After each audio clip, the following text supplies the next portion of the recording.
Right. Here we are. What's up, Twitch? What's up, YouTube? This is BrackCast number 44.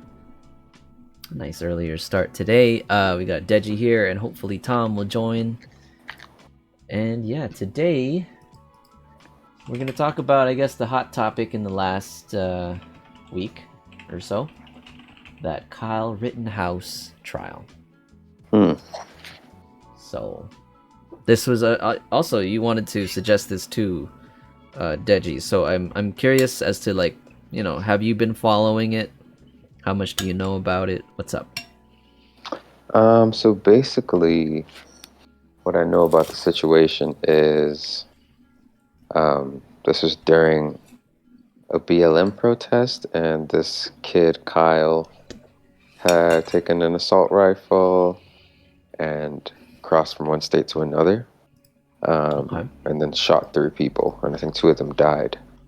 So, and then shot. I think this happened last year, and the trial deliberation was, you know, being aired and publicized, and then we found out, one, that he got to select his jurors at random or something like that.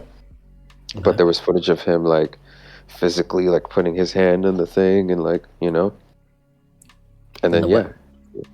There was, like, a little, like, you know, one of those, like, bingo rolling things? It was just, like, a little, raffle type thing? Like a randomizer thing, contraption. And then, yeah. Then we found out he was found guilty, not guilty on all charges. Yeah. Okay. Let's see if I can pull up exactly what those charges were. Charges, Kyle Rittenhouse. Rittenhouse was charged with 2 counts of homicide, 1 count of attempted homicide, 2 counts of reckless endangerment, 1 count of unlawful possession of a firearm, and 1 count of curfew violation. And who laid these charges? Was it the police department? Okay, let me pull this up. I believe it was the Kenosha Police Department. Kenosha is in Wisconsin. Yeah. He was armed with a semi-automatic AR rifle that he took from his friend. And then him and his friend joined a group of armed men who said they were going to Kenosha to protect businesses. Right. Rittenhouse said he was there to protect a car dealership from being vandalized and to provide medical aid. Yo, I'm going to provide medical aid by killing 2 people. Okay. Anyway. Okay. Yeah, so I've listened to a number of perspectives on this. You know, I've seen the Ab and Preach. Have you heard of Ab and Preach already? Like, we've referenced Ab and Preach from YouTube. Ab and Preach. Oh, yeah. They like react. Yeah. They react to, like, you know, current news, hot topics and stuff. And he makes it. Well, Abba made a good point about, you know, proven guilty beyond a reasonable doubt. Right? And it's just looking at the evidence. Yeah, it's already been declared a riot.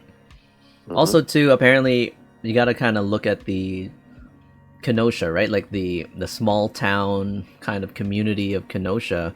They all kind of stood by each other. You kind of get more of a backstory as to the relationship that this kid has with the town. Okay. Right? And yeah, if he was, you know, I mean, if he's trained, I wonder if he had any kind of formal training with that AR. So I'm gonna assume, again, it's all based on assumptions, but, you know, if he was going there to provide medical aid, there perhaps he had some sort of credential where he felt he could do that. Maybe if he's like a scout, or if he, I don't even know. He was 16, right? 17. He wasn't an adult yet, right?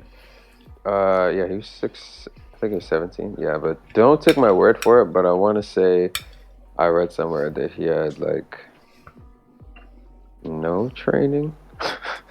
It was either no training or, like, oh, they said in the newspaper he had dreams of wanting to be a nurse or a paramedic or something like that. They just included that fact in the newspaper for some reason, but I don't think he had any training. Okay. But yeah, sorry. Go ahead. Well, yeah, because it helps his story.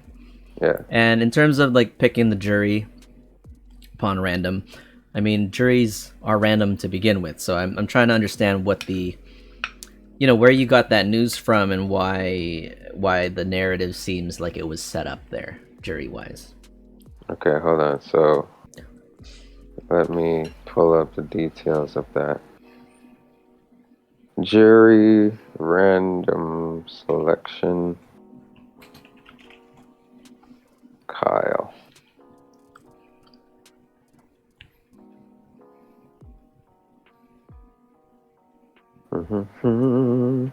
Okay, what else? Okay. Okay, yeah, go ahead. Okay, I'm just reading this from ABC News. In a trial that began with the judge playing Jeopardy with the prospective jurors, Kyle Rittenhouse participated in a game show style process on Tuesday of randomly selecting the 12 jurors to decide his fate.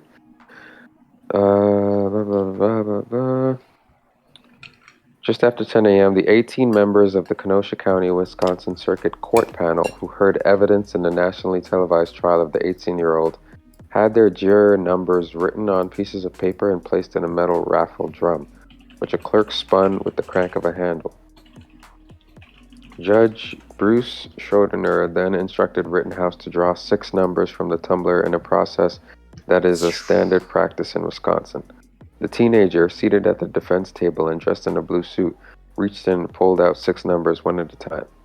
The clerk then read aloud the number of jurors, blah, blah, blah, blah, blah, who will serve as alternates during the deliberation conducted by the remaining panelists. Alternates, okay. All right, members of the jury, it is for you to determine whether the defendant is guilty or not guilty of these offenses charged. Okay, hold on. Let me see.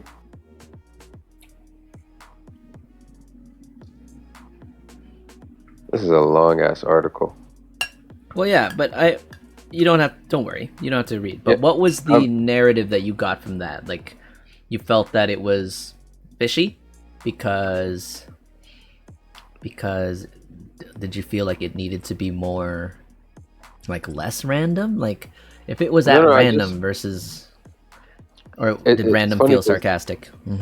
It's funny because it mentioned in that article that that's a standard practice in Wisconsin. So I want to do a bit of research on that because I get the random jury selection. Like, that makes sense to me. But, like, I've never heard of a defendant, like, picking alternates or whatever.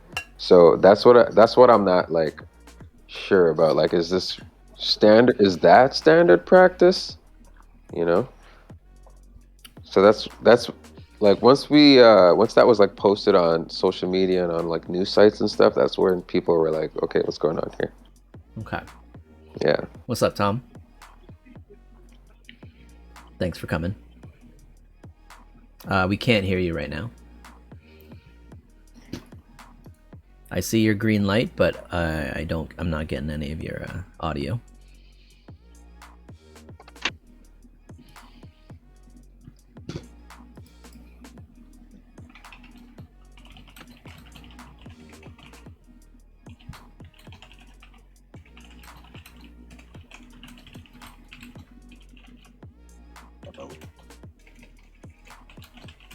Oh, okay, hold on. So this is Rolling Stone. The judge in the Kyle Rittenhouse trial explained his widely criticized move to allow the defendant on trial for homicide in connection for the blah, blah, blah, blah, blah, to randomly select dismissed jurors out of a tumbler. In Wisconsin, 18 to 20 jurors... Yeah. In Wisconsin, 18 to 20 jurors are initially picked to sit on a trial. Following closing arguments, the extra jurors are removed before deliberation to establish a 12-person jury. It is rare, however, that the defendant themselves, in this case Rittenhouse, is given agency over their fate by randomly plucking out the dismissed juror numbers out of a tumbler. On Wednesday, the judge defended the decision, citing the reports of how bizarre and unusual it is to have the defendant pick out the numbers of a tumbler. while admitting that he doesn't know that there's a large number of courts to do that, maybe not any. So do we know what the standard, like who normally does it? Like the lawyer or something? Or like the judge? I assume it would be like the judge or like some other like automated system.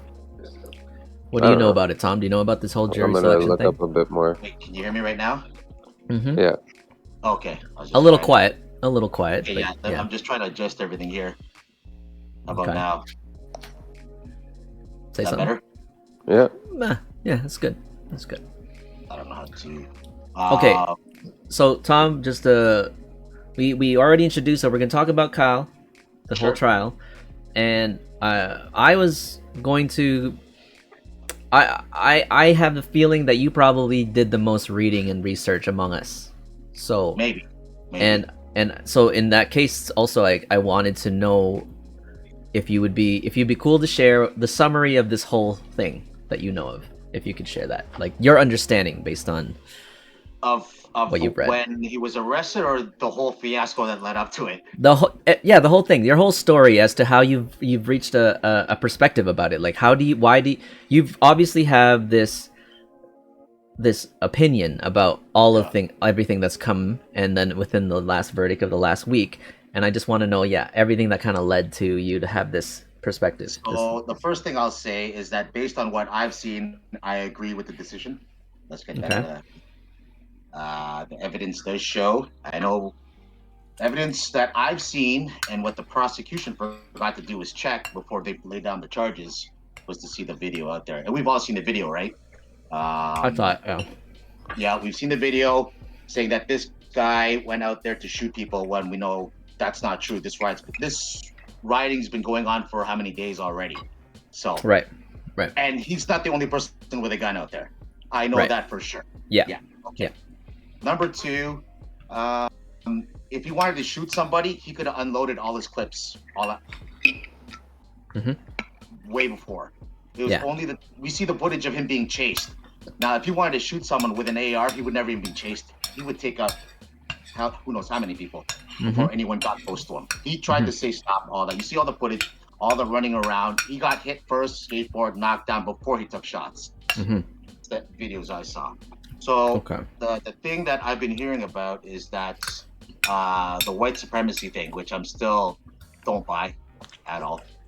Don't know where it came from, but I do know why it was planted in the media, at least in some media outlets, that this guy's a white supremacist. Okay, so the media was the one somehow where this backstory, this made up backstory about him just kind of surfaced. Okay. Yeah, like the media was quick to portray him as a white supremacist. Now, from my understanding, now that I've watched a lot of news now, who knows how long, but anytime it is a white person that commits a crime, the white person's skin is always put on front row. That's for sure. Anything. I've noticed that. You never see a crime where they say, well, it was a black guy that did it, or it was an Asian guy that did it. No, that's never front story. But when lately, it's a white guy. It's got to be white supremacy.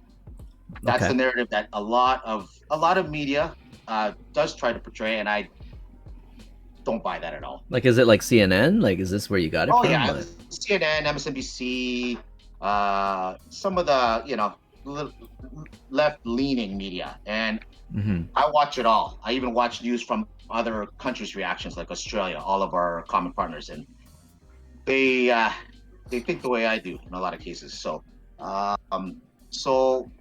do I think that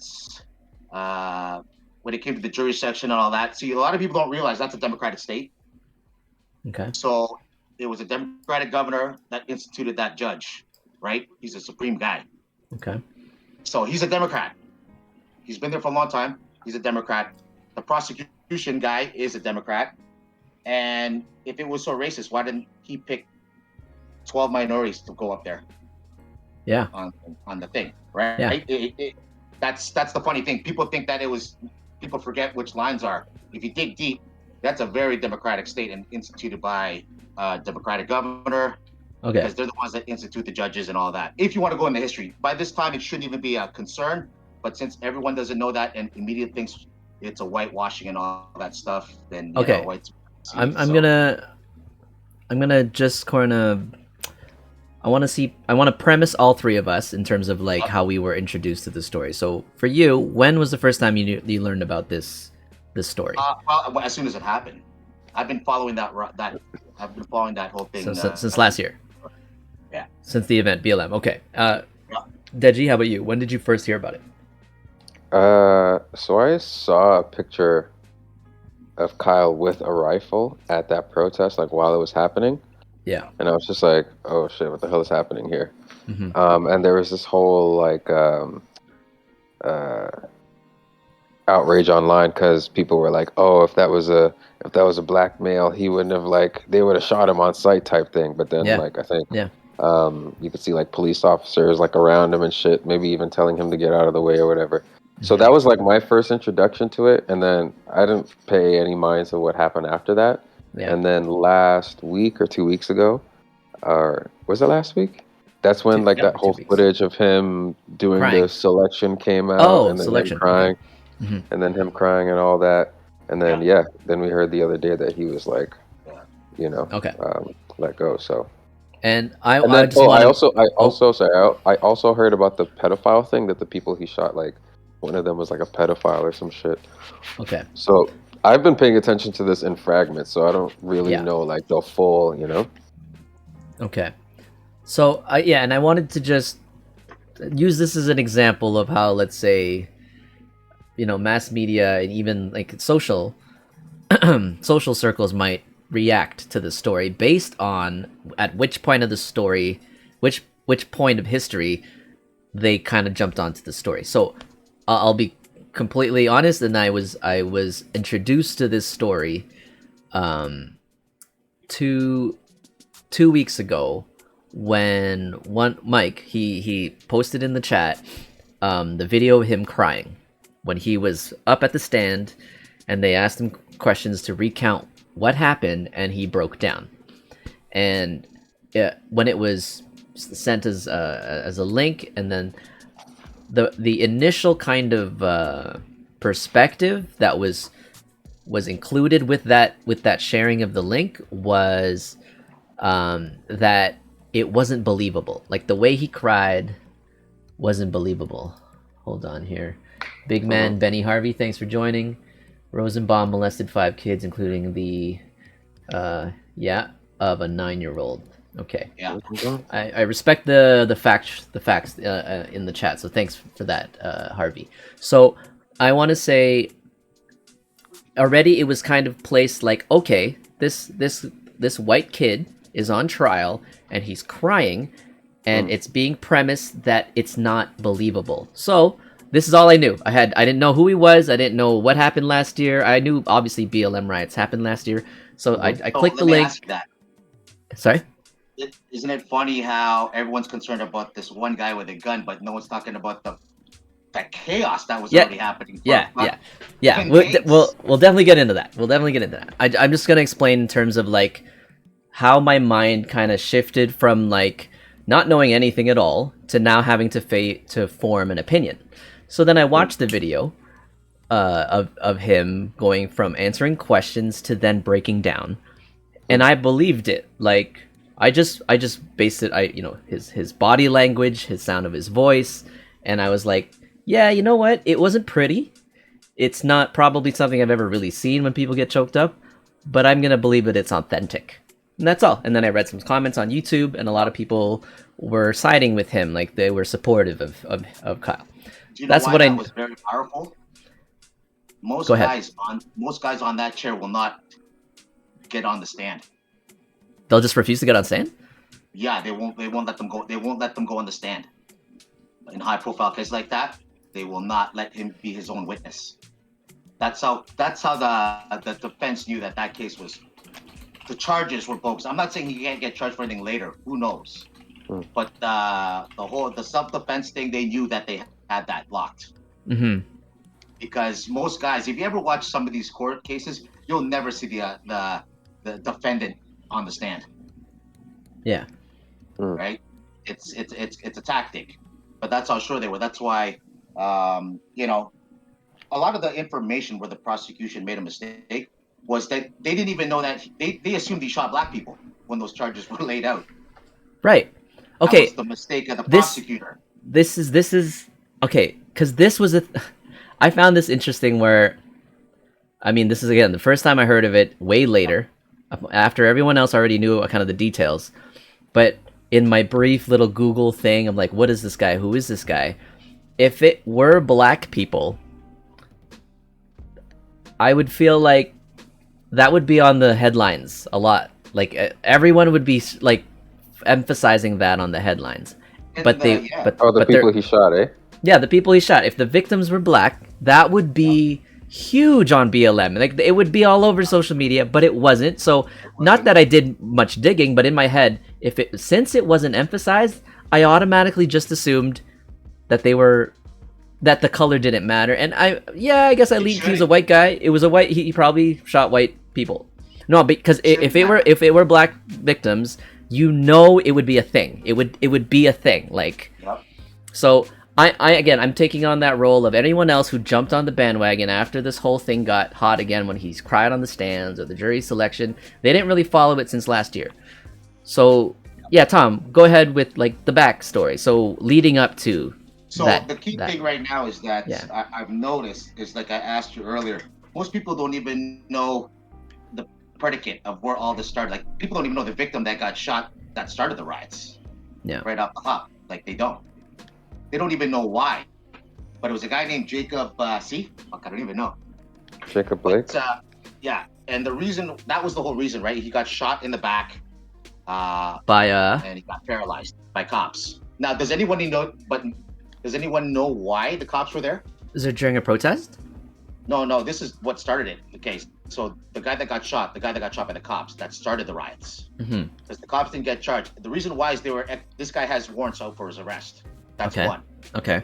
2, he has a restraining order a woman has a restraining order on him. Okay. Because he beats her. Okay.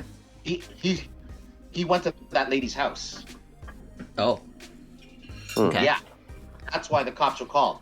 Yeah. And I always say, well, if people don't like the cops, who fucking called the cops? The family did call the cops. Right? He's not supposed to be there, blah, blah, blah. He's already breaking how many rules, and he's already... Jacob's family called? Yeah, I think there was an altercation at that lady's house, right?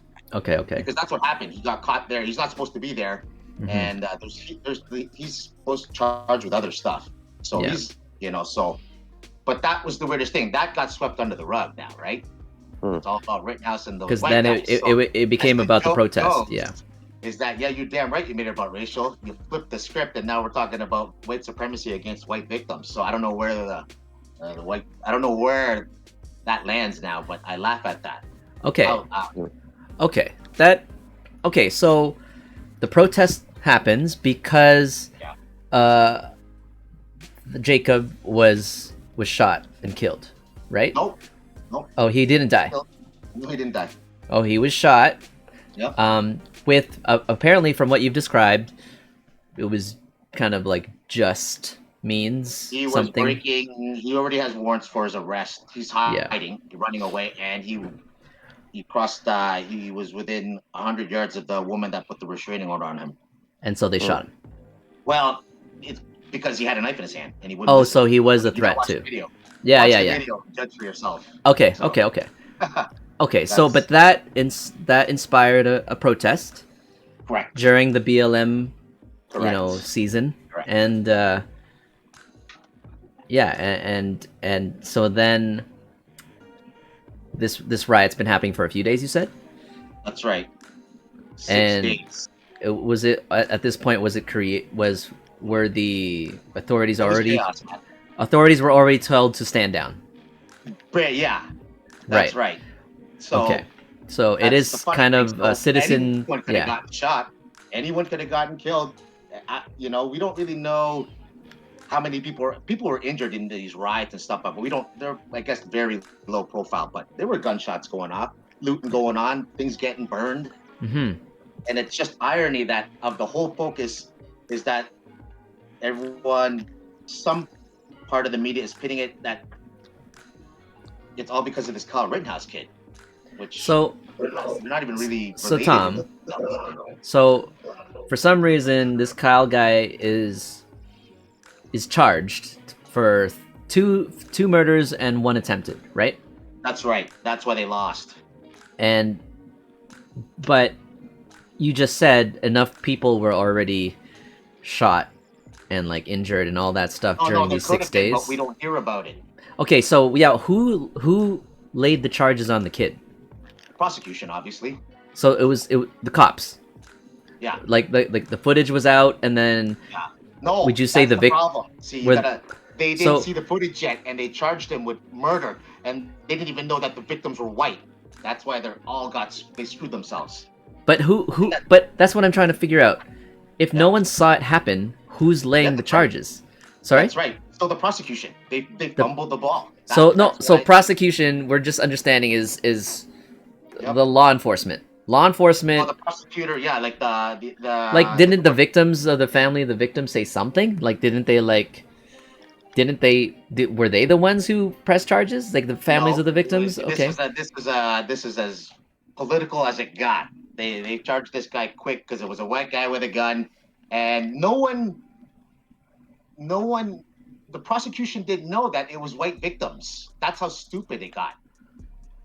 Okay. See, they thought this guy shot black people. So was prosecution? Yeah, they thought this guy shot black people for a couple of days. And they found out after. That's why they're saying, see, now, but they still kept that white supremacist narrative because they didn't let that go. This guy's a white supremacist. Are you saying prosecution was pro BLM? I don't know. It shouldn't even matter. It shouldn't matter. Okay.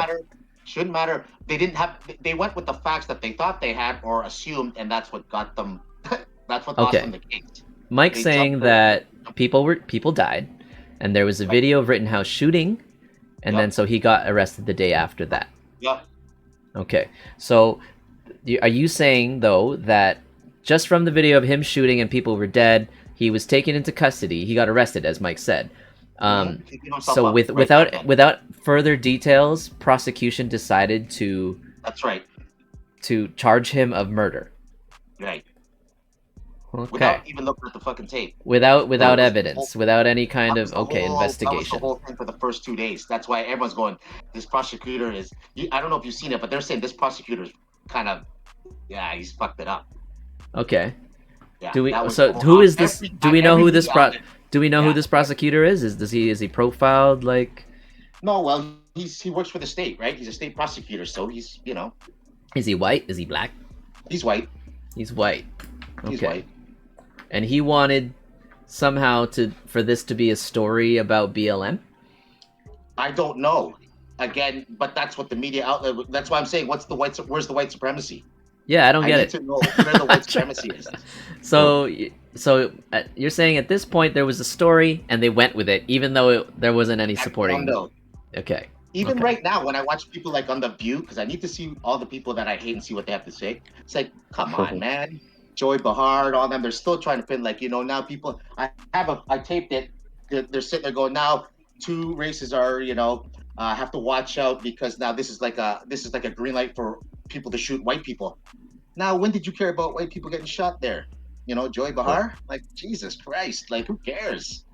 Yeah, I mean, like headlines wise, it was just about it was about an underage, not yet adult white male who shot up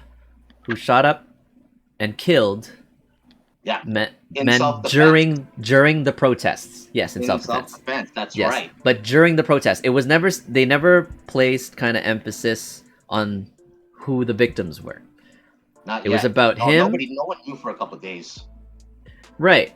But the charges were already laid.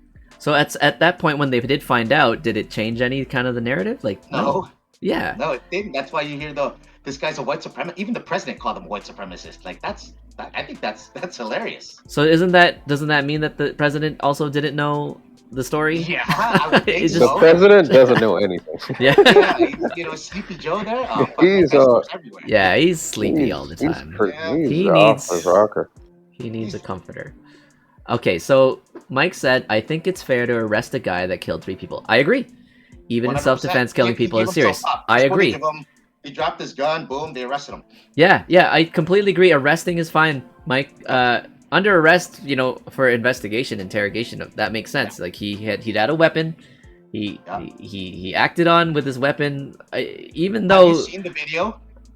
I saw parts of it from the trial, like little well, snippets of like when they slowed it down. You know the guy that he killed. The guy was pointing a gun at him. Yeah. And he said, and the dude, this is the craziest part from what I heard in terms of like evidence is, he was a white guy, and when he wasn't, when Kyle told him to put his hands up, he just pointed the gun at him as like, but he didn't shoot him, and his hands were up, and as soon, and then he started shooting, man. Well, no, and then he said, even the guy who said who had the gun, he's like, he did not start shooting at me until I pointed the gun at him. That's right. I mean, he admitted it. Like the victim admitted it. So it's like, I have to say, a lot of people say they're like Monday referees, right? After you see a replay, you say, "Oh, I never would have done that." What would you have done in that situation? I would have pulled the trigger.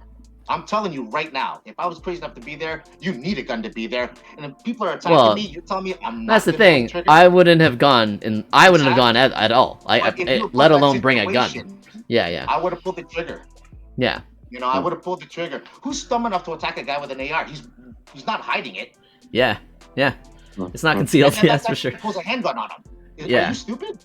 Yeah. You pull a handgun on a guy with an AR. Maybe he thought he can get him because he's on the ground. Right. But that guy obviously knows how to use a gun. Right. Obviously. Yeah. And he only shot 4 times. Well, exactly, man. Yeah, he didn't even empty the clip. Like, you know. He could have emptied that clip and shot how many people? But that was the whole 60. Point. That's why I said. If it's an extended mag. That's why it was self-defense. If you wanted to unload, there was 30 rounds in that clip. Right. Oh, it wasn't extended. Standard. Right. So it was. That's why. I mean, do I think that were the tears real? I think so. I mean, and I quote this from a quote. I was stealing this from the Hodgsons. But why is it okay to cry for an NBA championship, but you can't cry with the potential thought that you might end up with Bubba as your cellmate? I'd be crying too, man. Yeah. I don't want to fucking go to jail. I'd be crying. Okay. So to like kind of fill in all perspectives of the narrative, Deji, I think you probably found out some new stuff today, but. Yeah, what was your stance on finding out about the story? Where were your suspicions, or where were your like hesitations about this story that made you question, hey, what's up? I just think from being just bombarded with all the stories of like police shooting like black people, I just generally try not to pay too much attention like when stories like these come out. So the information I was receiving. Because of the information I was receiving, my opinion was, okay, this is a situation where this young man had a weapon, shot some people for whatsoever reason. Like, the reasons weren't even important to me. It was just, for me, the thing, like, you'll find a lot of reaction to this is the hypothetical of, would this have happened if this was a black person? You know? That's kind of where, as I guess, like, you know, from people on Twitter and stuff like that have just been commenting on this topic, like that's where their comments are mostly based around. Like, the focus is based solely on the verdict, right? Black person. I wasn't sure about that comment there. What was that mean? So, like, if this was a black dude that carried an AR, went across state, you know, shot 3 people, would it have been the same verdict? Would he? The focus is I get probably. that. You know. Well, I don't know if I can agree with that. We can agree to disagree about that. But if it's the same evidence, so you're saying that just because of the color of the skin, there's no shot in hell? If that guy would have been innocent? Okay, hold on. Before we I'm not saying there's no shot in hell. I'm just presenting the hypothetical that if this was a person of color, there's a high probability the verdict would have been different. But Deji, hold on. I don't want to cancel that statement. I know that is probably a lot of thought when you just focus on the verdict, because when you read about the verdict, all you know is a guy who walked in during protests, shot 3 people, and went to trial and was found innocent. That is like one sentence summary, right? Of murder, right? So that's the one sentence summary, and anyone who listens to that, they're gonna be like, "Oh yeah, was he white? Was he black?" because that's an easy question to ask immediately after. You find out he's white. He's like, no, of course he was, and that's the only reason why. Because you only get a 1-sentence summary of everything. And Deji, I get it. Like, for sure, anyone's gonna feel that way based on, especially in the past year, like the climate of what that was with BLM. But if you did, have the evidence and have all the full story and then like the whole setup, that question, yeah, you would still question if it would be a similar verdict. But evidence is evidence, and like there was a lot of footage too, and like testimony from the victims, testimony from was to charge him with lesser crime, and he probably would have got not off. Like manslaughter. Yeah, manslaughter, right? Or yeah, reckless endangerment to human life. But they charge him with second-degree murder. That's huge. Yeah, I think reckless endangerment was part of the. Reckless endangerment was still in the charges, but he was found innocent of everything, or not guilty of everything. But if they charge him with 2 second-degree murders, they should have charged him with something less, like manslaughter. He probably would have got manslaughter, and maybe not end up or a lighter sentence. But I think that was a far stretch from second-degree for murder. Yeah. Second-degree murder. What's second degree? Not premeditated? Is that what second degree is? I'm not sure how you divide it up, but murder's premeditated. All things, right? First, second, and third, it's premeditated. Right, it's true. You're right. Self-defense could still be degrees. Like maybe 1 degree is that you meant to kill someone and actually killed somebody else by accident. I don't know. That's not my specialty. But Mike's saying in chat, look, the cops ignored Kyle walking by, and just to address that, Mike. At this point, again, it was, I think, at least 3 days of rioting already, where the cops were already told to stand down and not take action. Right? They were told not to. They were held back. They were told to step. They were told not to. Intervene. And that was the big story. And then Mike said there were people in the video yelling, "This guy killed people." Okay, well that's gonna obviously have some impact on like any kind of witnesses or anyone listening to the video.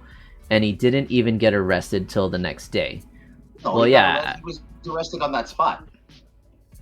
Okay, apparently, so there's different information there, but he didn't walk home. He didn't get home. He was arrested. Okay, so he was apprehended by somebody. He killed. He was attacked. He killed some people. Somehow that AR was taken away, and he was apprehended. Right? Like I don't know. Same day or not, next day. The hypothetical is, this is what Mike says, black people wouldn't even make it to trial because they'd potentially be dead. That's another side too. Why does everybody say that though? If we're going to say that, I bet you, since we brought up skin, I bet you if a black guy did it, he'd be long gone. Isn't that a potential too? What do you mean long gone what? What do you mean? Oh, right. Like this guy walked towards the police saying, that's what happened. But he gave himself up. About skin color and hypotheticals. Yeah. If a black guy did it, or an Asian or Latino, he would have. I just don't see the point in having the hypothetical argument. It's exactly. like that's what I'm saying. That's the part I'm tired of. Like I'm not tired of the movement. I'm not tired of like, the message behind what we're trying to fight for with Black Lives Matter, because Black Lives Matter. Like, I understand what that stands for, but when you take a story like this, which seems to have a beginning and then it has very much laid out evidence, and then it has the end, the verdict, and then all of a sudden this opens up an argument for a hypothetical. I don't get why. Like, what's the point? You can always have what if, but the problem is that sometimes, it definitely goes up. But like in this particular case, we can't even say what would happen. I know everyone's going to think of what could happen, but there's other things to think about after that this is done, right? Like, I mean, I guess what happens if an Asian did it too? Like, I don't know. But in this particular case, I believe that it wasn't second-degree murder, because from what I saw in the evidence that was presented is definitely self-defense. Yeah. Now, what happens next, I don't know.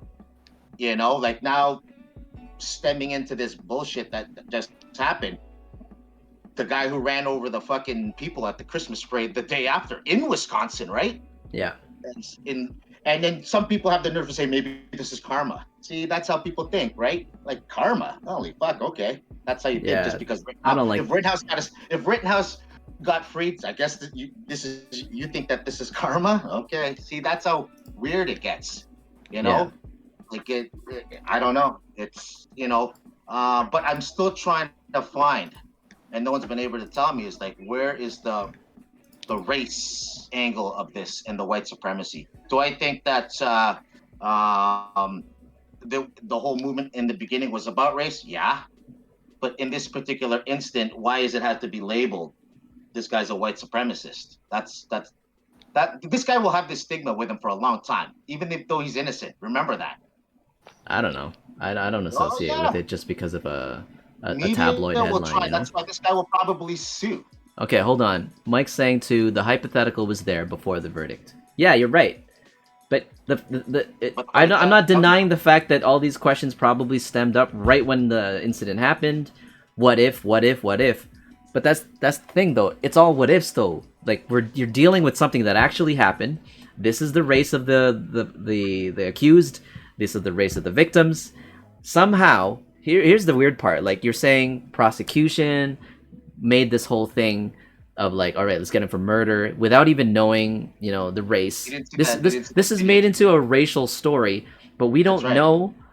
The weird thing is we don't know who started the racial stories. I don't understand who started the white supremacy thing. Like who started that it was about white versus black. Like what was the point? It's obvious. They made it about race. No, who's they? Who's they? Wasn't. It's the narrative. Who's they? Media? Some of the media, yeah. The media. Just media. So not even prosecutors or this whole. It's just the way media really decided to play it. Okay. They decided to play it up that way, and everyone gets their information from some media outlet. So, but that's the narrative. So that's what I'm saying is like. You know how tabloids can just make up headlines and make things controversial, but like news outlets, we assume that all of their titles and all that are going to be based on some sort of information that was given, right? Some sort of like account. Yeah, but now it's being interpreted, and I have no problem with a news station leaning one way or another. Just admit to it. Mm-hmm. Like CNN claims to be the most unbiased thing. No, I don't think you are. Just claim that you couldn't even see that this could have been innocent and that he's not a white supremacist. A real newscast would have they'd show both angles. You'd have a team of guys thinking this way and a team of guys thinking that way, just so you see every angle. But you don't see that so much now. Can you imagine if you had a news station of guys who are CNN and Fox, and that was the news? You got to hear both sides and leave it at that. Then judge for yourself. But it's not like that anymore. It's very one-sided view. Well, I wouldn't say it's one-sided. I think whatever the media chooses to put out, that's right. In the front is just as long as it can be controversial, to entice reactions, to entice further engagement. That's it. That's why media. Well, I grew up watching news a heck of a long time, and I remember when newscasters just would relate and didn't tell them what their opinions were. That was news. Here's the information that we got. Here it is, and then you're gonna say, well, that he must be up. But no, that was the news I used to watch back in the early 90s.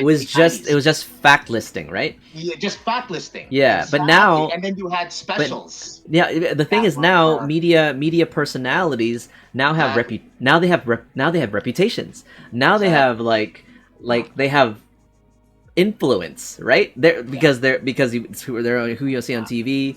They have a following, maybe Twitter, maybe their Instagrams or whatever. Now they have influence, so now they feel like they can even give their opinion now, right? Now that you mention that, there are several news outlets that pin this guy as a white supremacist. Should they apologize and say they were wrong? Oh, yeah, well, I guess we were wrong on that, but you don't hear that, right? Well, yeah, the media is not going to just pull back. They'll just move on. They'll just move on. Yeah. That's why I watch them all. It's important to me to hear what everybody says, and then from that, I get swayed. Sometimes CNN sometimes surprises me. Sometimes MSNBC a little. Yeah. But I have to hear them, even though I'm not going to like it 90% of the time. But I do like it when they do surprise me. And then I watch Fox, obviously, because they think a lot of I do. I don't watch them all the time. I watch Al Jazeera. I'll watch Australian news because they follow American news. I watch CBC, all kinds of stuff, to hear different perspectives. That's why a lot of the people do rely, unfortunately, on their news on Facebook. Mm-hmm. What's passed around. I'm like, that's, and it's your choice, right? But you have to trust the source. Facebook's my news outlet, but I don't take anything that I read from Facebook like it's truth. You know, no, if anything, you should investigate. Like, oh, okay, let me check this out. Well, if I'm invested, if it's something that interests me enough, that's when I'll Google and just maybe read some stuff. But most likely, I don't. What's up, Mike? I'd say CP24. You might count that as like mainstream media. I watched that too. Yeah, I'll put that too. But when the Kyle Rittenhouse verdict came out, they were 100% honest. They had because I like what they do. They get like whenever there's like something happening where there's police involved, they have a police guy who's been in the force that explains what happens. After the Kyle Rittenhouse thing happened, they had a lawyer that literally went through why the verdict was gone. He even mentioned because a lot of people will say like, oh, they didn't even know that it was white people that got shot or that got killed. And the lawyer specifically mentioned that too. Is like, oh, this is what happened. He explained everything and even mentioned that one point, which a lot of people who are against mainstream media would be pointing that fact. So, yeah, you know what I mean? Like CP24, it would be considered mainstream media, but I would consider them as one of those news outlets that gives, just objective facts. Yeah, and they bring in experts in the field and they explain. I like watching the news outlets from Europe and Australia because they follow North American news, but they have it's pretty unbiased. They just say they're outsiders, and it's easy, Yeah. I mean, there's no hate in when they talk. They're not angry and intense. They just say what it is, just like CP24. Okay. So yeah, Tom, you agree with the verdict based on the information you've researched? What they charged them with and the evidence, yes, 100%. I knew that. I said that from the beginning that he's not. I thought he'd get something, to be honest. Like I didn't think he'd get away. What was your response to the verdict too? Did you have that whole like? Did you like, roll your eyes at the verdict? Like, what'd you think? Well, my opinion was just that I didn't have all of the facts with regard to how the jury selection thing worked. So I just thought that was weird because I've never heard of that. Like, have you heard of that before? No. So so upon further research, I was like, okay, obviously like juries are randomly selected, but then the judge himself admitted, okay, this is like a very rare thing. I don't know if any other courts do this, if any. So I'm just like, why are we getting this information? Yeah, why is that a part of the story, right? Yeah, so why highlight my whole reaction to this was just like, this is just like a weird loaded thing happening over here. So I was curious to find out how other people felt about the verdict. A lot of people were very outraged. Like me, I personally had no like investment in this, because because I was like, okay, well, he shot some people. Okay, he was 17. Why is he over there? Like, what's happening?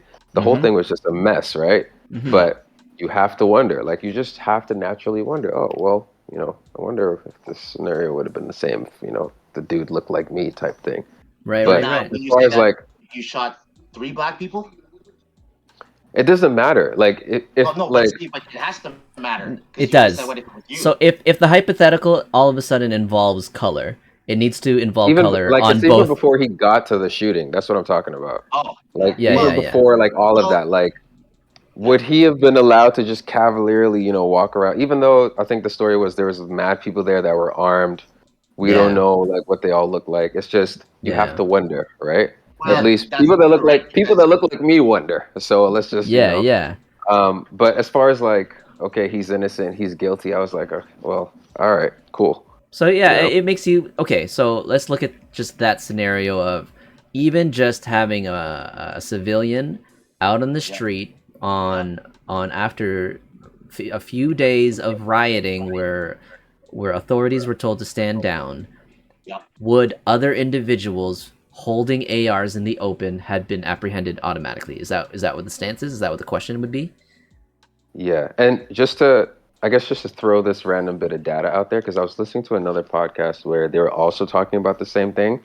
Yeah. And they were all like black gentlemen, and one of the dudes was like, I don't know what state this was in, But he was like, yeah, my boy, he was, this is an ex-military guy. He had all those permits and shit. His AR was locked in the trunk, gets pulled over, and then they take his ass to jail. Like, so it's like, okay, I hear that story, and it's just like, well, fuck, America.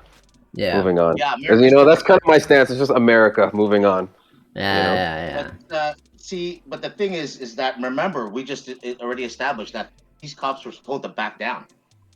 Yeah. It's a very different. I feel you on that when you hear about the stories of like ex-military telling the cop who pulled them over for like some stupid thing. Last year too. I don't know. There's a lot.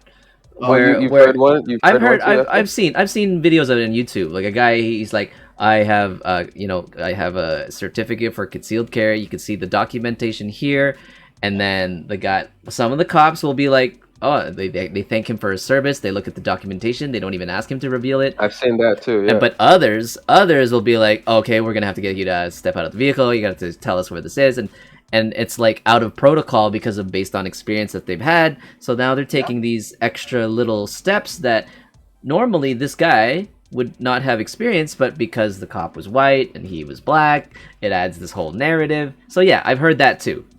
But that is a very specific scenario too, where it's like a unlawful pullover, and then all of a sudden you have this extra altercation of a concealed weapon, whether it's certified or not or whatever. So like, I'm gonna say to you about now, if you're gonna follow politics, follow New York. Meaning? New York's gun laws are crazy. Mayor now, who's an ex-cop. Okay. And is pro-police. So just if you ever follow what's gonna happen over there, you'll see, because there's already a clash between Black Lives Matter and him. So. Oh yeah. Okay. So just follow it. So sometimes it's not even necessarily about color. It's just who's in charge. Is my point. And a lot of things, race doesn't really matter for a lot of things. It's like, but sometimes it's the easiest thing to use as an example. So, well, I get ideally what you're saying there, Tom. But I think in the end of the day, it's the individuals who are facing each other at that very moment in time. Like it's very much, it just lies on who's on that receiving end, who's on the giving end, and if luckily, if they're both like logical people, it wouldn't even matter. But there's too many stories. Right? I do, because I see stories of black cops getting shot all the time. Yeah. But it's not news. It's just not news. It's not news because it doesn't follow the controversy. Yeah. 4 months ago, they got ambushed by black Texas cops. Shot, but it's not news. Yeah, because you can't make that news, because then it wouldn't serve exactly. It wouldn't fit the narrative. But there's a lot of non-white cops out there, and they get attacked, but it's just not news. Yeah. That's just the way it is, and I accept that too. I've seen Asian cops do beyond reasonable, physical brutality type of thing. Do I think that cops do shitty things? Fuck yeah, I think cops are capable of it, for sure. Just like a lawyer ripping off their clients for millions of dollars and shit. Yeah, there's bad in everything. But I do believe that there's more good than bad. Otherwise, we're fucked. So.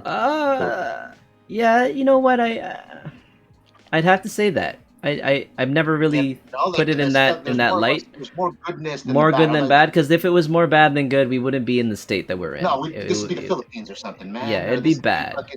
Yeah. Oh, shit. You'd be shot for smoking pot in the corner. Over there, the government is not in control of the cartels. Yeah, dude, where if you get pulled over for speeding, you'd have to pay the cop off. Like that doesn't happen in Canada. Like, no, you know what I mean? That doesn't happen in North America. Where you can pay a cop off so you don't have to get a ticket. That shit doesn't happen. People are capable of doing shitty things. I think there's good people, but there's good. One person's capable of doing very good things, but sometimes, Okay, there's this. Is a little bit bad. Flipstar just said in chat, one rotten apple spoils the bunch. I'm gonna have to disagree with the notion of what you're saying. That is for the Force, maybe for the apples. I'm gonna use the analogy that maybe that stands for apples, but I don't think you can say that. You can say that for individuals, like for human beings, right? Like, so if I don't know, like if let's say I have a friend and he beat his girlfriend up, am I guilty too? This whole group of us? No, I didn't do it. Yeah, right. In a circle, you know, someone's. Yeah, no, I don't know that. Yeah. I think everyone should be culpable for their own individual actions. Now, if I know my buddy did it and then I helped him run away, then I guess I'm Then on you're his one of the side. spoiled ones. Yeah, you're a bad Yeah, apple. I should fucking face the time. But like, do you trust lawyers? Lawyers are fuck people all the time. Oh, no, I'm it's sure not that you're everyone trusts guilty. lawyers. It's that you don't do anything about it. So you're saying the role of the good cop is so there's a bad cop and the good cops won't rat them out. Is that what we're saying here with that narrative of because What's I the mean line? there's internal affairs, there's Yeah, what's the example? yeah, I know what you're saying in terms of the sentiment of the statement, but it's so generic. It's such a general statement. I don't think it's a fair one to make unless there was actually some kind of So all cops are example. bad? Is that what that's what he's implying? Well, just if the statement is just one rotten apple spoils the bunch, I just think that's too general of a statement No, we to never. apply. You know Yeah. what? We never lived by that motto growing up, especially at my age. We don't let one apple ruin it for everybody. If anything, you kick that apple out. Right. Yeah. Yeah. No, fuck that. I don't. Yeah, I like in almost think theory, you're right. like in theory, that should work, right? Because we talked about this last year with the Systemic. yeah. Yeah. Because the argument on one side is saying like, oh, it's just a few bad apples, but this Yeah, but see- that one sentence is a counter to that because cops have like a brotherhood, right? Like if something happens to one cop, your brother will help you out. Yep. Just Right, like right, the- right. How good you are, you're still part of that brotherhood. So you know what I mean? Like you will cover each other. You will still cover for each other. But even that Some statement, degree. Mike, like Some I would degree, though, I'll agree I'm if those people who cover for that bad cop is also bad, but a good cop wouldn't cover for a bad cop. It depends on Maybe the they just situation. won't want to get involved. I don't know, but It Well, that's depends. another thing because the comment also mentions it's not that you're guilty, it's that you don't do anything about it. right. You know and what I then mean? and then he goes on to say how come they don't kick them out. Well, who's they? And who what this is what But I we're need a isn't this what scenario. we're trying to do? Like I need a but they scenario. sit on their hands, that's just as bad.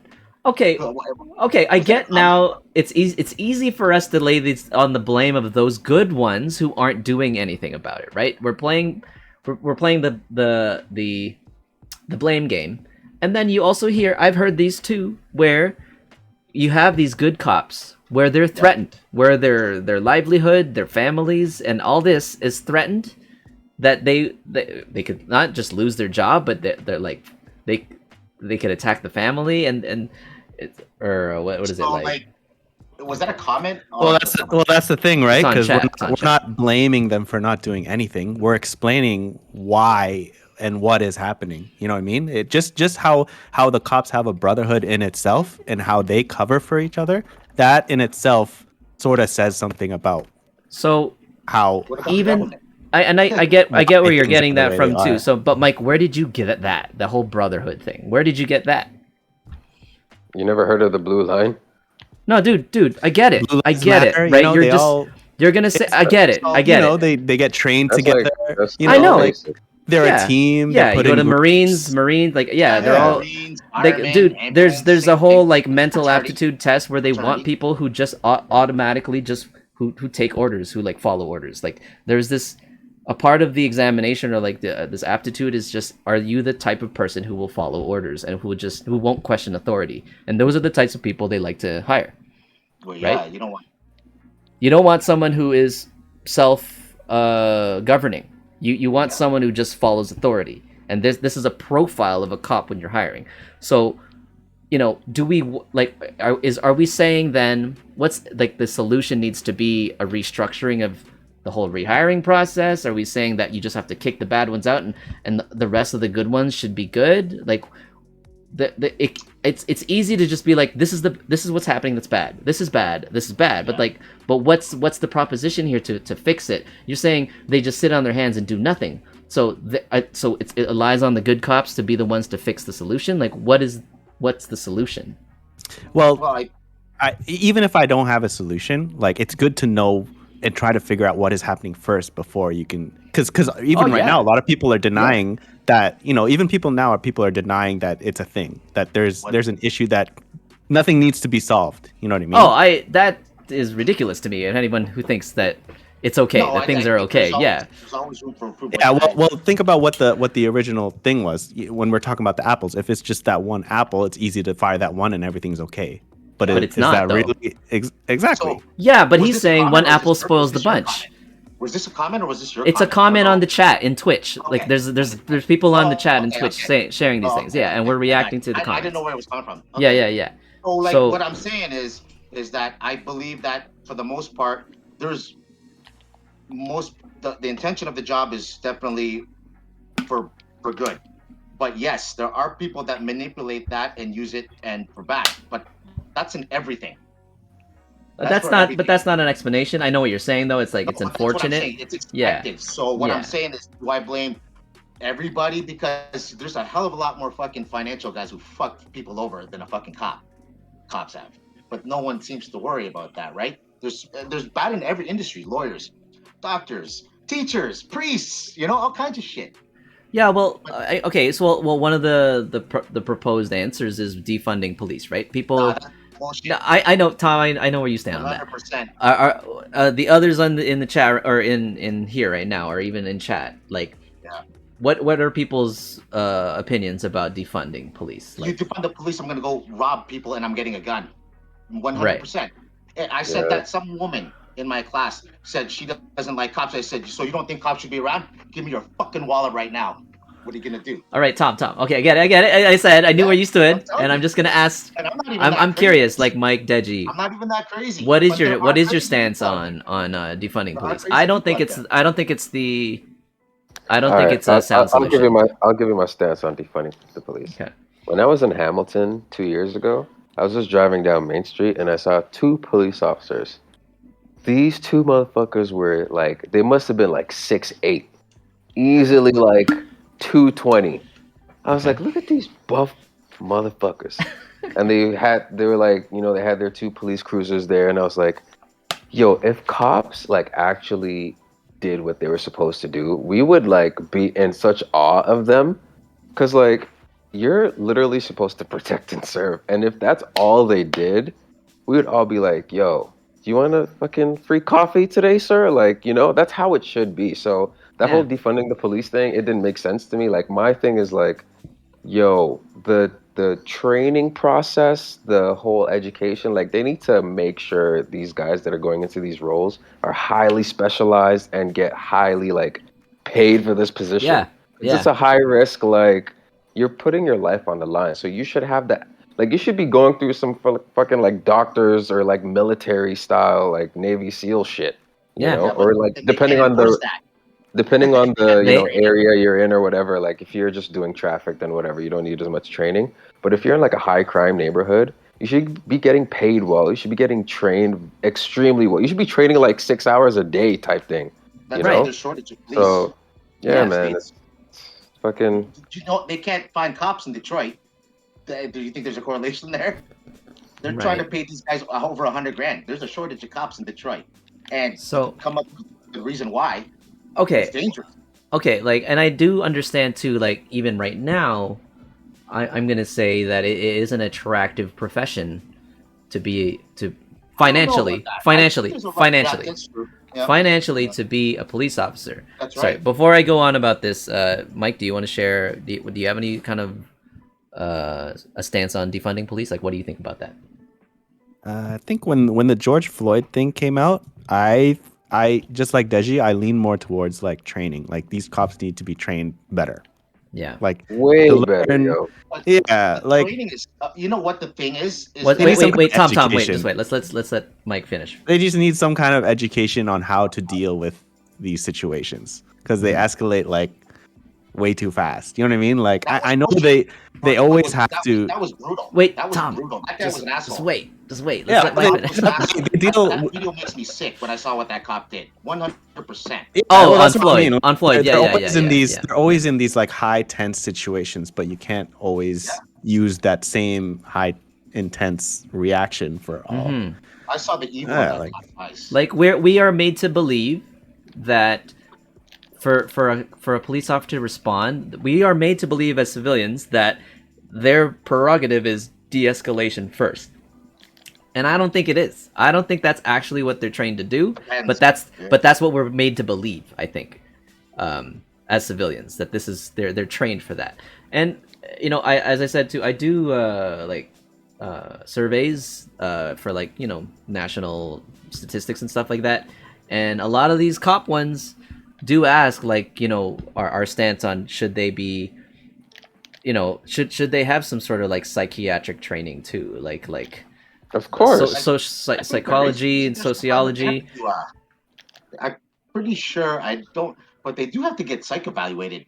Psych evaluated for their own kind of mental health. But I mean, being able to assess a scenario between domestic violence, right? You're not on a. Would you? Okay, here's a question that I was asked, and I what do you guys think? All of you guys individually, would you, for a domestic violence call, or for maybe someone with mental health issues who's kind of lashing out in a public scene, like the wellness check thing? Yeah. Would you want a trained police officer who's armed to show up, or would you rather a trained psychotherapist to arrive? Oh, that's a. Why can't you have both? Man. Some of these people are pretty fucked up. Yeah. Why can't you have both? Yeah, sure. No, Mike. If you want to have both too, it'll just cost more. So then, definitely defund doesn't make sense, because if you're gonna just add more manpower to each individual scenario, it'll cost. We're now trying to specialize the role and the job, the profession, and we're also going to. I don't think. Yeah.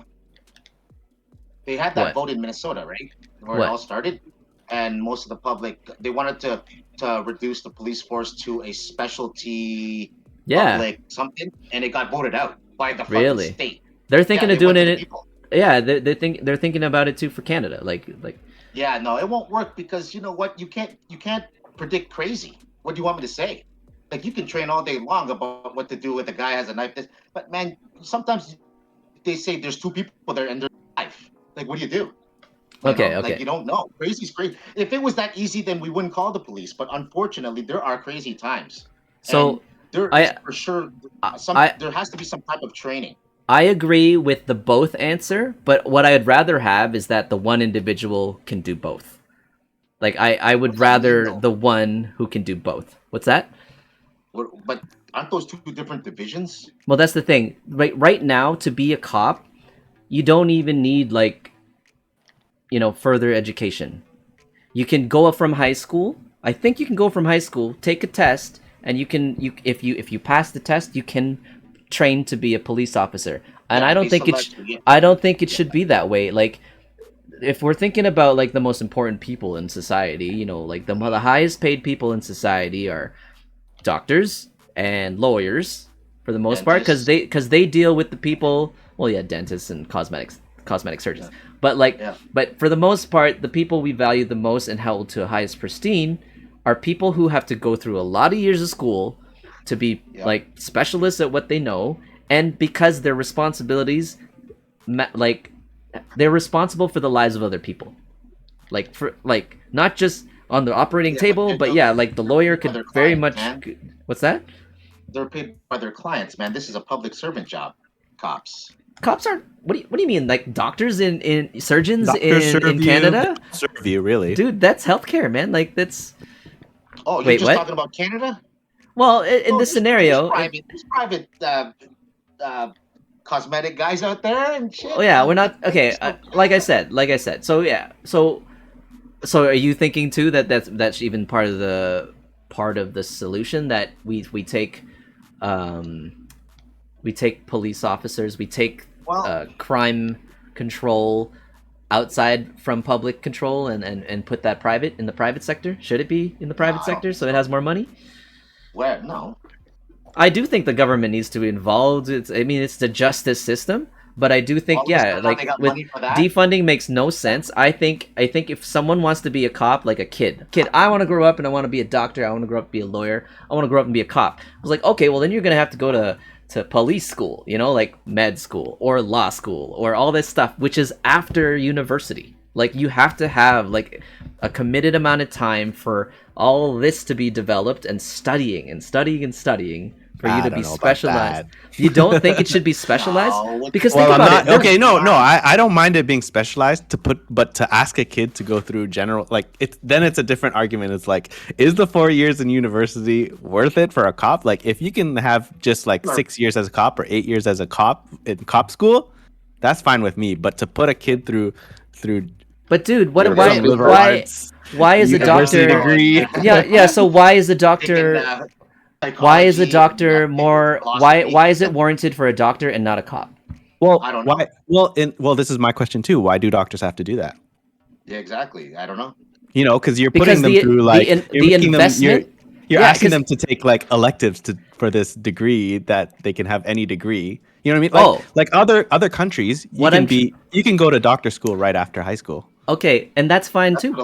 Yeah, But it's still a us. doctor's school. It's it's Yeah. med school, right? It's No, I'm not I saying I'm saying it but you needs to said- be no, Yeah. what I'm saying is it needs to equal the level that doctors need to reach and lawyers need to reach. If it's Canada, you have to go through post-secondary. If it's other countries, you just got to do there's still post-secondary, but it's just you don't need a degree before going into the program. Yeah. I know. Okay, that That's makes what I'm sense. saying. Like the Yeah. program But you there said sh- like go through university for. I'm like, nah, that's a waste of time, man. You're well, wasting yeah, this kid's time if you could for be a cop Canada. earlier. For Canada, that's what it is for doctors. I mean, if we can change that so people don't have to go to university to go to med school, I mean, there'd be a lot more people trying to be doctors right now too. So like, and lawyers right now. So if that were the case, yeah, I think then a lot of I think it's one of the reasons why too we are able to bring in like all these foreigners, immigrants who are doctors from other countries and they can't even get jobs here as doctors because they they didn't do the extra school and all that. I think that's part of the mechanism as to why they don't want to get them. We don't want to be run by a bunch of immigrant. That's what it seems like. Like they're creating barriers for people to be able to do that here from other countries. Anyway, back to the cops. That's what I'm saying though. It's like it shouldn't just be an aptitude test. Well, you follow orders, and all of a sudden, and a really low kind of physical test of like requirements, and then all of a sudden you're on the field with a gun. You know, like the training. It doesn't make sense. They tend to hire people that are a little bit older, and you have to have a shit ton of volunteer hours. That's for sure. Obviously, they're gonna do a criminal check on you and all that shit. So, I mean, what else do you need to start? Like, I mean, you want to make like you're saying that they should have a philosophy of policing or something. I don't know. Like, I mean, well, no, but like to become a cop, to go to go to med school, who pays? Sure, you can get a scholarship, but the student pays, right? Yeah. Like they're investing in their future to take on this specialized job. So why is it when a cop wants to be when someone wants to be a cop, they're not paying for their training? It all of a sudden it's provided for them. It's like an incentive. Hey, look, if you want to be a cop or you want to be a soldier, we'll pay for your education. They get hired by the police force, and then they get thrown. They get to get hired by the force first. Right, but they're not paying. They're not investing in their future at this point. This is now like how long is police academy?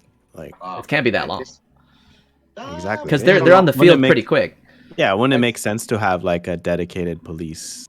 You have to get hired as a cadet first. School post-secondary. I just don't think that like some person in high school who's not really motivated to make a difference in the world is like, you know what, I could just become a cop. Do you think like there wasn't a I don't think it works that way, dude. It's not about you think they hire them as long as they follow the aptitude of someone who will follow authority. Like, do you really think a lot of these? Do you think a lot of these officers like super intelligent, like top of their class, like really strive for academics? Like, what you're saying is that there's a low bar there? No, I don't think it's that low. I don't think it's that low. Yeah, maybe. I mean, in States, I don't know what it's like there, but here, I feel like it's not. In London, Ontario. Well, maybe not here. Yeah, I'm gonna say Canada's in a better situation. Here in London, you have to get hired by the police force, and you got to do 3 interviews. You got to do all these drug tests, all kinds of shit, and then once you get hired by London police force, then they throw you to the academy. Yeah, and how long is that? You don't go to the academy then hope for a job. No. Yeah. You have to be hired first, right? Which doesn't make sense. Make sense because look at any other job that we have to do in life. It's not like that. But it's not like that though. Everyone else, if you want a job, you got to learn it first. Why are these people getting the job before they're learning it? Like they have something in college. It's called securities foundation or police foundations. Police That's foundations. what all the people who have no chance of getting a fucking cop job thinking they'll get a cop job. So it's already out there. Right. 2 years. I don't think there's an issue with getting hired before going through school, but like for me, I feel like they should just get better education, like better education and training. Well, like it's not it's not like the order of things. Just like get trained on these situations. You can't learn. I think with this kind of particular job, you're not going to learn shit from a book. Do you think you should earn the right to be a cop? What does that mean? Do you think that doctors earn their right to be doctors? Of course. I mean, based on how it's set up, yeah. If you pass those tests and the MCATs right, and all it's that, a lot. It's a lot of like sacrifice and time. Yeah. They have to like residency. That's your life. Like, that's not even a job. That's your life. Yeah. So do you think a cop should have the same kind of theme there? Well, you just mentioned that they're not making big bucks, so why but not? But they should, right? They should. No, they're not. But that's the thing. If we're gonna change the system, you can't just fix it by like, oh, let's just pay them more. Nah, that's not gonna be. Oh, let's just train them more. Well, if you're gonna train them more, you gotta pay them more too. And like, oh, well, let's just give them more responsibility. Well, if you're gonna give them more responsibility, you gotta pay them more too. Are we sitting here? Are we trying to sit here and say that cops are the problem? Is that where we're getting at? The individual? The individual? Like, I mean, I strictly just said what the issue is, and I think it's the process and as to how they become cops. I don't think it's hard enough. It should be harder. So what you're saying is that the cops are. No, then you get a shortage of cops. But there is a shortage of cops. No, but if you reward, like, dude, how many people fight to go to med school because they want to be doctors because of what it is? Yeah. If you pay a cop the same amount as a doctor, do you think maybe it would be that same level of like competition to get to the role? Do you think people who would try harder and who care more, who are passionate about it, you'd only get the passionate ones to get there? Since we're always worried about cops, why don't we fucking go to the city and say, "Hey, don't fuck up," so we don't need to call the cops? So, how do you expect to? Exactly, people are gonna do that fucked up shit, so we're gonna need cops anyway. So yeah, I mean, right? Remember, that's just the second. The reason why cops are there is because somebody fucked up. Yeah, but the thing is, we need them. We need them, right? Like the society needs them. Society needs doctors. Well, yeah, I think so. But at the same time, too, society needs garbage men and janitors, and we need all these people, right? And so it comes to now level of labor or the work, like the specialization of the work and compensation. So this is where I think we want these cops to be smarter, to make better moral choices, to be able to hopefully they can listen to a situation, be able to psychoanalyze something better so that they can make the right decisions to de-escalate rather than... How many cops in Toronto and all that have you seen that made the news because they're bad or whatever? I don't know. Like, are there any... It doesn't happen as often as States, but it's happened. I think they shot a kid in a train station or something like that. Yeah, the crime rate is huge. But, like, you know what I'm saying? Like, but see, there's no stories about any... I haven't heard anything in London. I heard about one cop. Do you hear a lot of stories in Toronto about like corrupt doctors? You know why one cop got fired? Because he broke his ethics. You know what happened? He accidentally gave his son information that led to a gang member killing a Liberian warlord here in London. Okay. So that's where that cop fucked up. Other than that, I haven't heard anything bad. But this Liberian warlord was hiding out in London and he got killed. Okay. And so the cop accidentally gave his son information. He got tricked, and he said, "Yeah, I fucked up," so he got fired. But like, I mean, so not all cops do intentionally bad. Sometimes fucking good cops fuck up for the wrong reason. Look, my solution isn't to say that there aren't currently good cops out there. I'm not saying that there's people out there doing a good job and representing their profession well.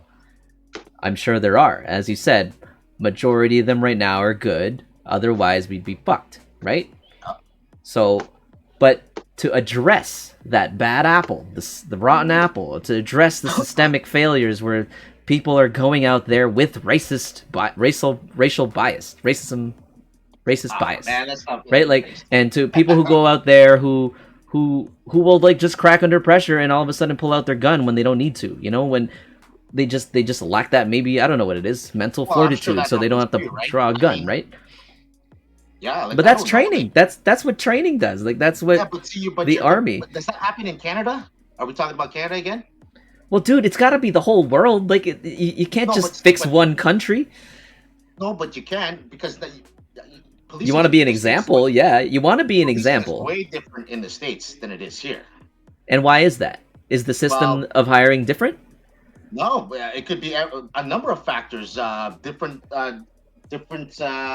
Different parts of the city, different economical, a whole bunch of things. Right. Okay, so you're gonna say like it's gonna be. I think Canada is not the same as the States when it comes to policing. Let's get that out of the way. Okay, Canada's fine. So what are we trying to fix? Are we trying to fix the rotten apples in Canada or the rotten apples in the U.S.? Like, I think ours is pretty good. I mean, we can't change the States even if we want to as Canadians. But what I will say is that I think that majority of the cops are doing good. So if we're going to try to, say that we have to change the system because a fucking one cop did that, is that really the answer? Like, okay, so Tom, I get what you're trying to say. Okay, Canada's better off than the States, but if the biggest problems are in the States right now, so you don't want to change anything about Canada. Fine, let's not talk about Canada if you don't think anything needs to change about Canada. But we're talking about change. We're talking about things to address the shit that's fucked up, right? So is this now? I'm gonna say this out. Are we talking about cops because it's a racist narrative? Is that what we're going with, or just cops in general? I'm going about the cops in general. I think race is part of it. A lot of people will say cops are racist, and if you're gonna say that, then because I think racism too comes from, like, it was a great example where, Kyle mentioned that a few times too, where this black reverend went to one of the KKK leaders, had dinner with him a couple times, then awesome. he educated that guy about like, look, this is how we are, and if you're educated, if you're just well educated, you're not going to be racist. I know that black guy. That's what I believe. He's an R&B guy, or he's a blues guy. You can break racism with education. That's what I think. But see, that's a good point, because I think everyone is quick to put racism as a forefront, and people, and I'm going to say this as plainly as I can because I'm a minority, so maybe I could say this freely. Do I think racism is around? Yeah, I do. But for people to say that it's systemically racist, I don't know, because I don't think it is, and that's just my opinion. Because I'll say, if it's so racist, let's go out there and beat the fuck out of some of these redneck white people. But no one can even point them out in person. The internet, yeah, you can find racism all day long because people speak freely on the fucking internet. But in my part of the neighborhood, and probably your parts, we walk freely. And maybe someone across the street is thinking, oh, look at that fucking chick over there. Well, he's allowed to think that as long as he doesn't touch me, man. Yeah. People are going to think stupid shit anyway. Yeah. So do I think that racism exists? Yes. But I don't think it's as powerful as people think it is. Because racism is not up in your face. It really isn't. I can't remember someone was racist to my face. And you know who's racist to my face? It's just between me and my buddies of all race and colors. We're pretty racist to each other, but that's just us. One thing I'll say to that statement alone, where you don't think it's as powerful as you think it is because it's not up in your face, I think the strongest powers in the world in general aren't up in your face. Like, we don't know the kind of control they have. But you give it power. Like, I know everyone's talking about systemic racism and all that. Yeah, man. I think it's real, man. Like, I think it's there. Well, what do you mean it's real? How do you say it's real?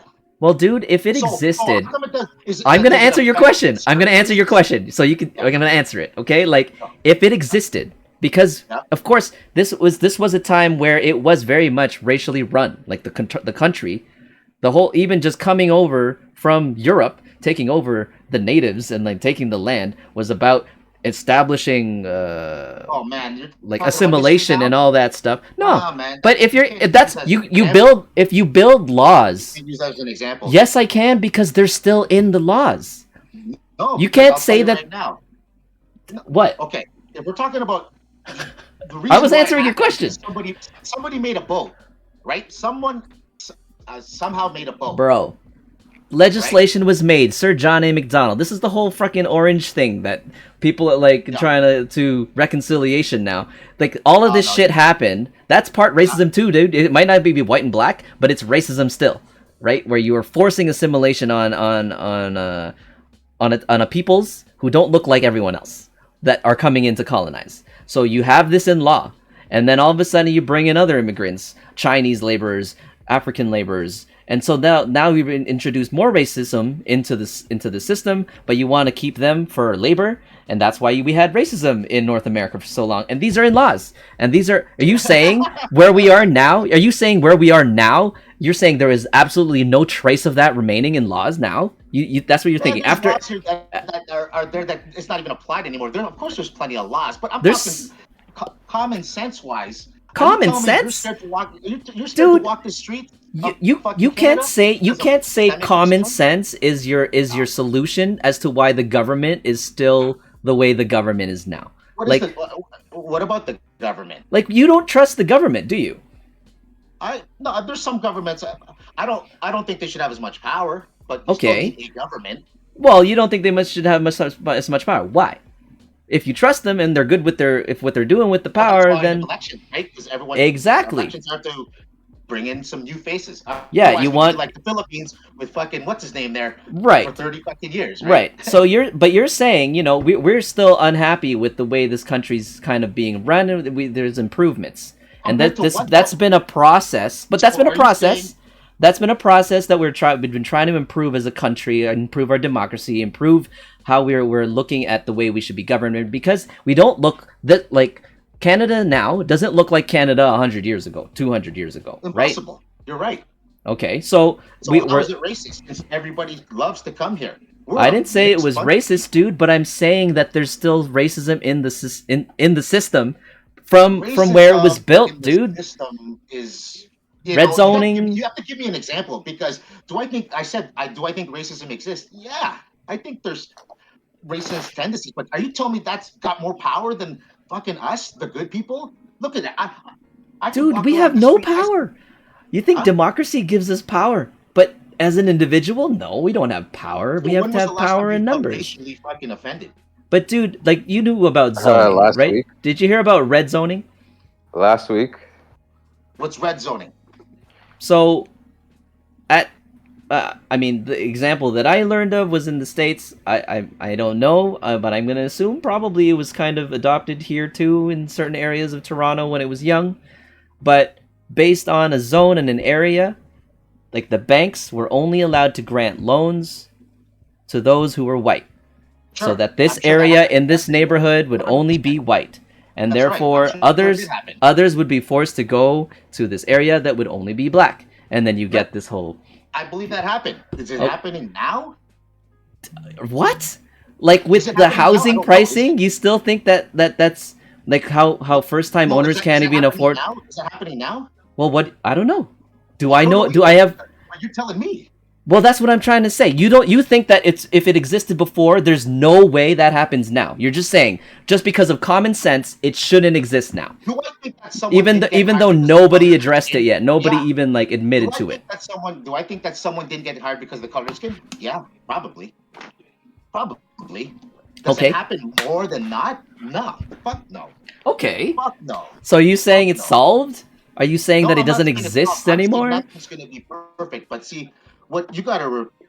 Here's what I think. I think Canada, North America is probably one of the best places to live in the fucking world, because number one, it's obvious everybody wants to come here. Two, we do Because have of a wealth. rich base of diversity. And three, the way we think is so far ahead than other countries in the world who are even around longer than us, but we're way ahead economically. So Okay, yeah, yeah. I think that we're fucking good. Yeah. Do I think that there's a redneck out there that might not be because I'm a chick? Yeah, well, let him sit over there. Okay. How much power does he really have? So Now, wait, my are you culture was thinking racist. systemic racism is just somehow being allowed to think racial slurs about No, people of what other? I'm saying So is what do you that, think systemic racism is? I don't know, because I don't think it's really a big thing. That's what Oh, I'm saying, because every okay. explanation man. I've had is that it's systemic racism. In what way is it systemically racist? That's what I really need to know, because I see colored people everywhere doing all kinds of jobs. So You're right. I need to know exactly Yeah. why. I should think it's Individuals systemic. are. I will say that there are exceptional individuals who are finding ways to individually break the system.